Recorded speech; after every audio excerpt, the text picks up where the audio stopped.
So there was a slight woody smell of warm tobacco, maybe even cigars, that made me think of my grandparents' house.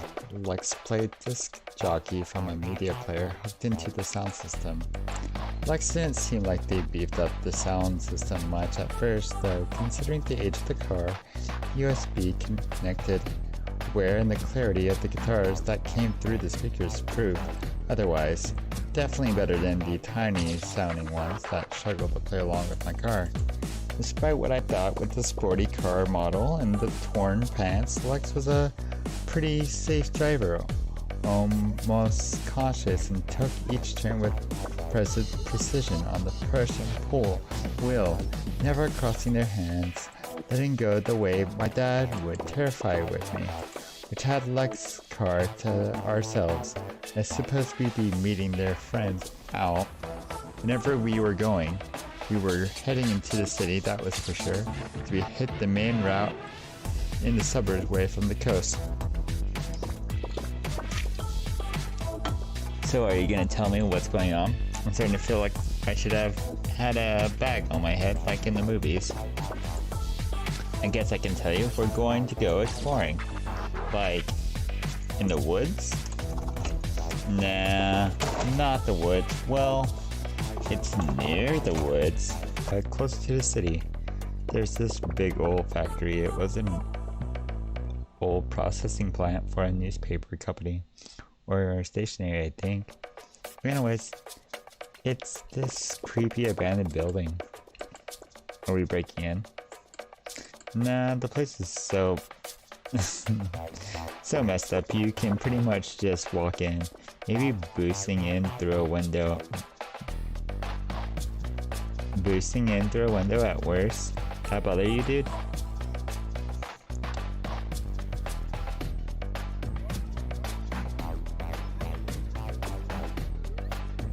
Sounds pretty fun, actually. Oh yeah, it's an old building in the middle of nowhere.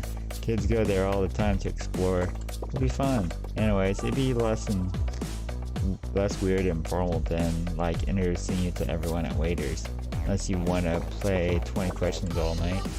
Fair point. Well, cool. Here we are.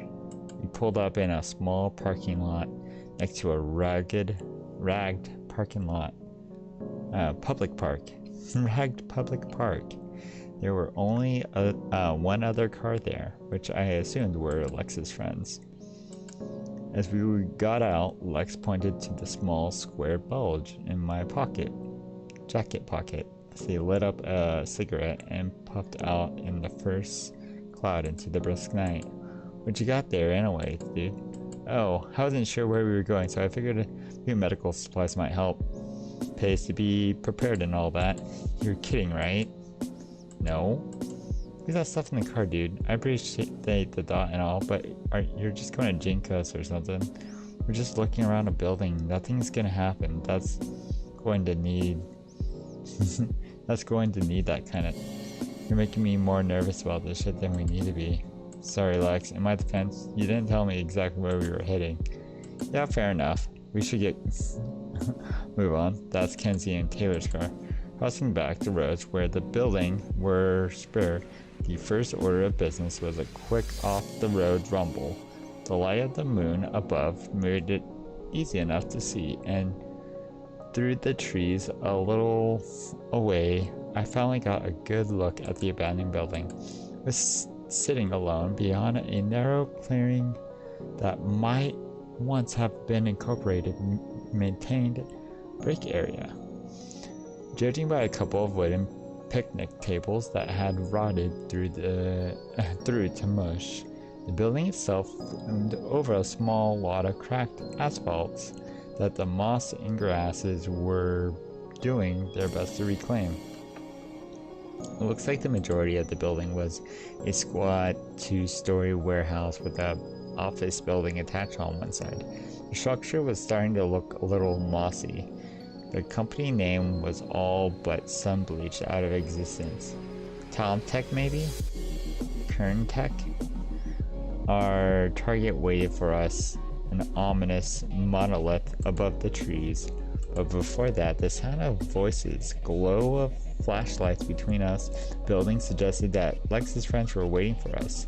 Beyond an overgrown, prickly bush, 3 figures caught sight of us and waved quite cheer.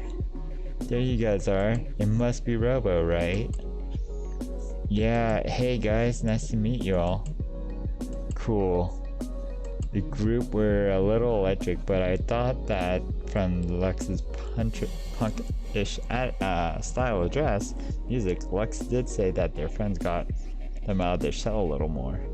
The 3 had started the party, early beers in hand. I guess you're planning to sneak around a building without permission. Drinking in public is the least of their worries. Considering their closeness, the 2 of them looked like a couple, at least a little more than friends. The other seemed a little more baby-faced than the others. So introductions and shit. The red wolf with the flames marking, this is Kazi. The lynx girl with the talons who is attached to his hips is Taylor. And hey, again? Huh. Nice to meet you, Robo. Lex says you're pretty cool. I don't know about that, but it's cool to meet you all. And last but not least, our portable disco ball, Jade. Hey, I like to think I bring a little levity into the situation. Anyways, that doesn't get lost in the dark when I'm around. Huh, that happened like one time. You'll have to forgive Jade. Robo, he might be a microwave in that vest, but he's a good guy. Nothing to forgive. The fox lynx hybrid with the bright markings tilted his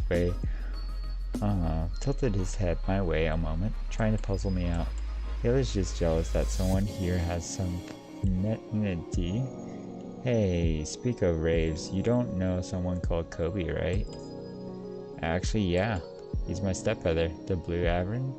How do you know him? Small world, I knew it.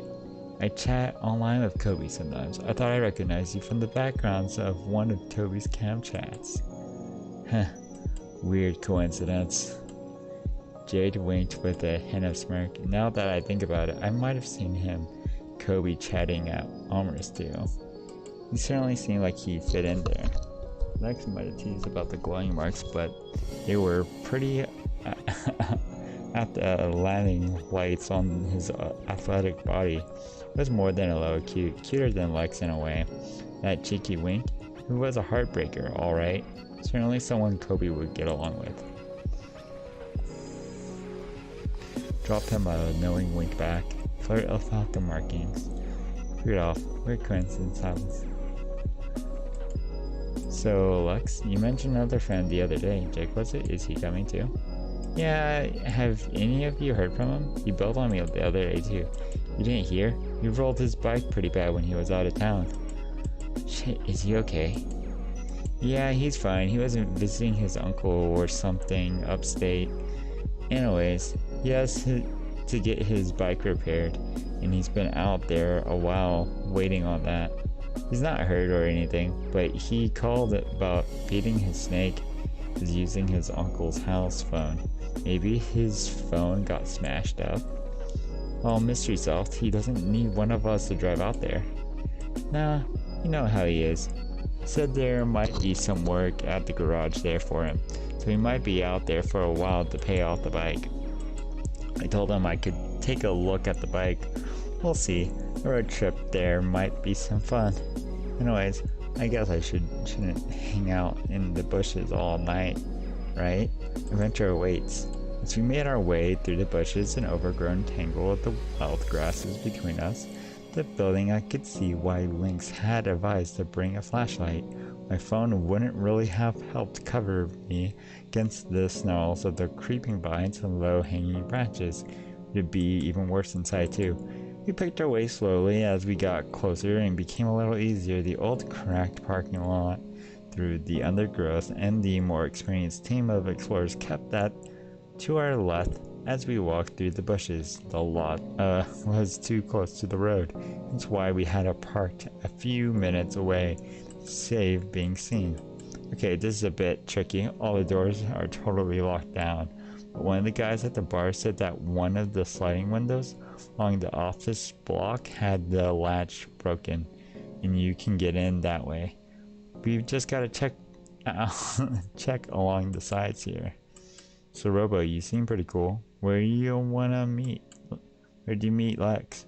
Continued to shout as we walked along the side of the building, around the corner from the parking lot, and backed out the side of the road. It's causing Lex to check the window. We bumped each other. Huh? The lodge? Pardon? Sorry, I mean, obviously, but weren't like running blindfolded around the city, right? Kind of. I was waiting on Jake and Robo bumped into me in the parking lot when I was looking for a smoke. Yeah? I think the first thing you asked was if I'd seen Jake anywhere. He kinda looked kinda pissed off and scary actually, but ended up chatting for a while. Taylor gave the two of us a knowing smile and the most of the way to a smirk. You two are cute, said. Lex seemed to ignore it, and I waved it off. Huh, I got it. About halfway around the side of the building, Kazi found the window in question, slid it open to a dusty and abandoned office beyond. Darting our flashlights, though, the room was dominated by an old desk someone had dragged below the window to help with the climbing through. The room itself had been the site of a storm, papers and trash that now carpeted the floor. Ready to go? Sure. We climbed through and sliding the frosted glass window back to close. We're immediately left to the use of our torches. It's surprising how dark it was. We migrated out into the old hallway. I suppose living in the city, you get used to the streetlights, or even the ambient light of the building catching on to the clouds. There wasn't even starlight in there. It was a black hole. The office area seemed to be a simple square of hallways as we moved through. I was reminded of the Scooby-Doo team from the cartoons. Scooby-Doo instead of Scooby-Doo. The five of us hunched up, clutching our flashlights, exploring the building. Maybe a police force was a better example. Looking at the nest of spiders where a ceiling tile fallen down. Check each door as we passed the eerily abandoned rooms. There were some scores of vandalism down the hall. Someone had ran along with a blunt object. Maybe a pipe scoring the walls, or some of the rooms looked like they might have been crashed there for a night.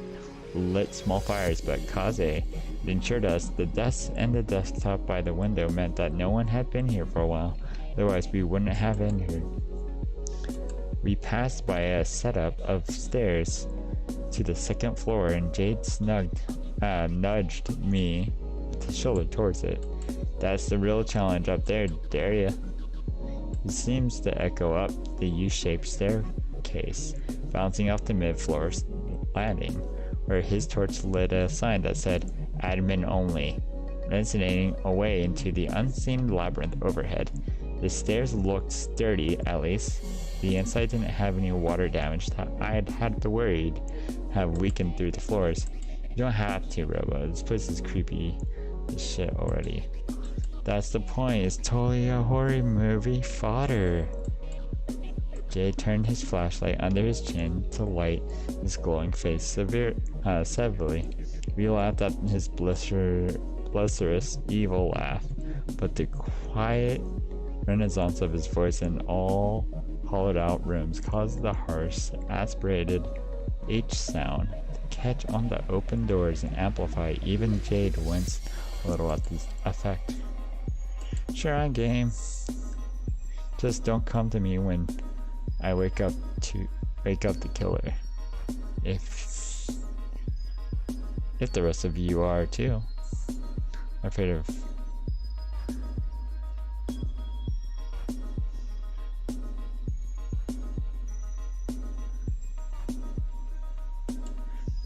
You know, we're already early in the horror, so if I creep up off, I'm just going to wake up the psycho murderer up, and we'll wait.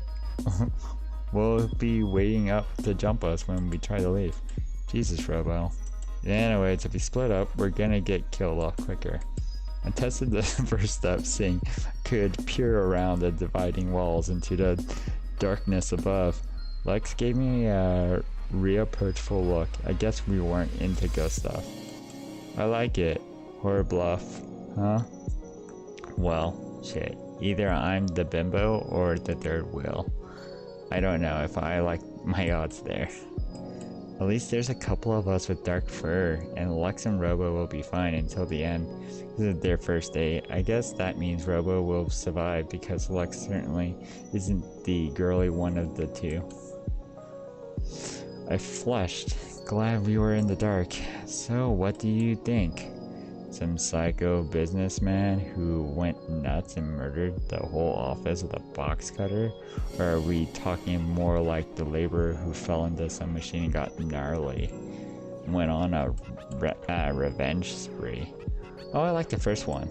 The office killer. He's still here today, waiting to slice your fingers off on the guillotine. Knock it off, guys. You know, the roof there is actually pretty cool, I hear. No way, dude. Oh, no. Wait. Oh, here we go. Jackpot. This seems like the office room. Yeah, it seems leads to the break room. To the warehouse. Bingo was right. There was a carpet floor beyond a warehouse manager's office, and past the stained old carpets and moldy little nook. Might have been a kitchen at one point. We found our way into a huge concreted room. The warehouse itself. The warehouse seemed like it was used for packing, judging by the ancient shreds of boxes and plastic and industrial shrink wrap that seemed to be rusted to the floor at the center of a spreading coppery stain. The back wall of the warehouse was particularly circled by an ancient roller conveyor for parcels that led to a large set of shutters. My guess was that they did a lot of shipping. Any industrial equipment here had probably been sold off as scrap, with only a few broken metal shelves slumped into a heap near one of the sets of shutter. But the only major score was similarly alien objects that had been placed in the center of the room by a drifty adventure before us. A dusty old soccer ball waiting for us, like a sad, partially deflated globe. A banded office worker might have piled up the dozen rolling dust chairs in here. Maybe they were wheeled in by the same pioneer the ball later. But with that, we had our next few hours laid out. I admit it might have been childish, but the next hour in the warehouse was a mid of games we invented with the rolling chairs. Through the empty surface, office chairs curling with people clinging to the seat, of course, races around the obstacles in our crowning glory, office chair to the side, soccer using the particularly deflated soccer ball. We had set our touches around the perimeter and casting up the high ceiling to the light of the room with a diffused glow off of the dual roof. Jade and Kaze ended up outscoring us in an office chair soccer, which Lex blamed on their smoking. Still, no one was upset about it. We sat on the sidelines watching the two complete in a penalty shootout versus Jade expert goaltending thing. I sat beside Lex as they rolled their sides to side, conveyor roller, staying their boots on the legs, the simple machine as we watched the guys frailing madly on the chairs, trying to kick at the saggy ball. It was probably funnier watching from a distance than being there alongside them, legs pumping madly. I see, I promised it'd be more fun this time. Hey, I had fun the last time too, but I'm really glad you invited me, Lex. This was actually a pretty cool idea. I'm glad, dude. I figured you'd get on with everyone well enough. Stupendously, I still on the penalty shot between Kay's Taylor. Lex fingers traced over my knuckles before squeezing my hand. With equal part tenderness and strength, I let Lex have hold of my hand, whistled they wanted, spreading my fingers so they could wave theirs with mine. against the rung of the conveyor between us, dork. You love it. Yeah, kinda. Woo! He wins the office chair league. Looks like we got a champ. Before Kaz had much to celebrate his victory, there came a loud knock on one of the shutters and a gruff voice yelled through. Oi, who's in there? Titan security, open up or I'm opening up for you. Kova, Kanocha, run, split up. Shit, hide, seriously? Robo? Hide behind the shrink wrap machine. Give in. It'll go better that way.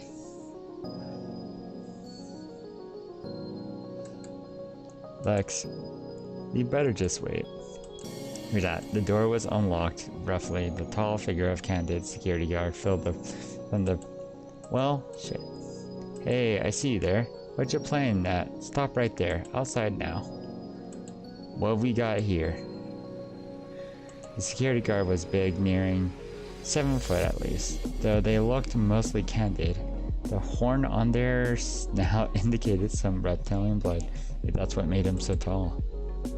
The guard spoke with the Scottish peppering their incident, which didn't help my nerve as he introduced himself as Mr. Pride. Officer Pride, I suppose their uniform showed hint of a bus, but I progressively placed this as a trans officer wasn't that unusual. Listen, officer, we were just what, trespassing? Do you own this building? No, but what about you? Got nothing to say? Can get on my feet. I'm feeling a hot wash of shame rolling up my cheeks as the red. I'm sorry, officer. I didn't really mean to cause you any trouble. Honestly, we heard about this place from some friends trying to look like about us in front of Lex here and impress him, and well, we fucked up. That true, kid? Yeah, I guess it was our first date. Mr. Pride and rubbed his chin. Get those troublemaking horses out of here before I come to my. We hit the road and started to speed up till we were running flat out by the time we got to the little parking lot where Alexa's car was. We jumped into the front seats and were out of the parking lot and off towards the city before I had a time to clip my seatbelt in. My fingers felt electrified from the tension. Oh man, my heart is still beating a billion miles an hour. Seriously, that was a rush. Whew. I know what you mean. Shit, I swear, I thought I was gonna see him running down the car like that robot in Exterminator 2. I thought I was gonna have a heart attack. We laughed our way back to the city, riding the high of our escape back to civilization. Hey, smirking at us had me thinking, hey, am I doing alright this whole thing, dude? Well, you said not to push it, but I've been trying to give you that space, that's all. I'm fine to take things as they come. Friends first. And stuff. You're pretty awesome, Robo. I'm not usually the one who ends up doing the chasing, I guess. So we were kind of on a date, huh? Well, yeah, right? I don't know. I guess a bar and effing around in some random old building aren't exactly romantic, but I guess it was kind of like a date. Yeah, if that's cool with you. I did keep calling it to ask to hang out, Lex. Huh, dude, listen, I'm not a dumbass. No, when it comes to that shit, sometimes, unless someone comes out and says it, you know, you're crap at this whole dating thing, right? Yes, Lex, I firmly state that we are on a date. F off, dude. Thanks for clearing it up. I'm not exactly ready to call you my boyfriend or any of that crap, but yeah, we're on a trial period. Does that mean we're gonna get to make out? Relax, just joking. Sorry, Lex, I know this stuff isn't your thing. It is good to know how you feel, though. Would it be too gay for you? Would it be too gay for you to kiss a girl? Literally? No. I guess it wouldn't be gay in my case. Either way, no, not too gay. Why? Now Husky clapped out a little. Why do you think? Laugh. I have my suspicion about the Husky's gender. I suppose the attitude being small just threw me off. girl, but they were female. Lex was a plaid shirt away from looking like a girl I knew in school with the same haircut, so I guess it was an easy guess, even with the butch accent. You mean, I told you that I'd tell you before it became important. Lex drove me home with the two of us, still hyped. The excitement, first in the break-in, and then the excitement of the confrontation with the security guard. I suppose the drive back had its own sorts of sweet joy. Lex was blushing a little. I suppose I was too. We said goodbye in the car and I jumped out. I didn't get far inside before the sound of Lex's door opening spun me back around. Bobo? They were there, cupping my cheek with one hand, locking our lips together before I could open my mouth to ask what they were doing. The kiss was full of a deep, grateful sort of passion that let me feel Lex's ferocious to prove themselves. I returned the kiss, tongue lapping once against Lex's own until they broke off with a nudge against my snout, a playful slap on my head. Lex was smirking under a blush that spoke to how they were surprised themselves. Yes, it does mean we get to make out sometimes. Just don't be an asshole and keep asking. And maybe work up the nerve to do it by myself. Lex? Now, I want to curl up on the couch and put on some stupid shit on the TV and maybe pass out with you. And if I want anything else tonight, I'll tell you, okay? Deal, hun. I'm flattered. Oh, fuck off, dude. You're gonna burn all my street cred, you know? Yep. You'll be kettle chips and book clubs from now on.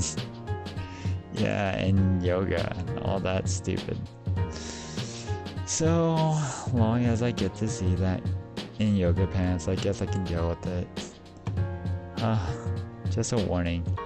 You aren't ever gonna get me into a summer dress or any of that. Not even around your parents. You wouldn't be the first to try. You look too good in those pants for me to really want to hide you in a dress anyways.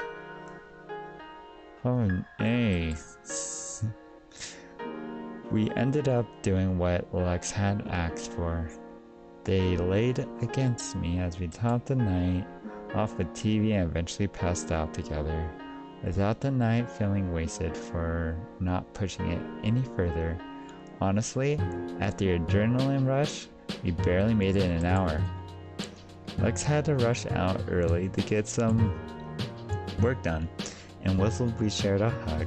They didn't seem quite brave enough to add another of the fierce kisses. Still, I promised to call when I was free next. Okay, well, that went well, I guess. Definitely know what that, kinda know what that feels like.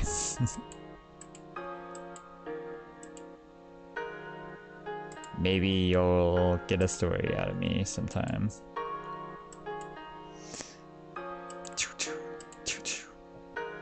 Alright, well, that was fun. We'll see what happens next. Thanks for watching, and I'll see you guys next time. Thanks for everything, Chef. Okay, why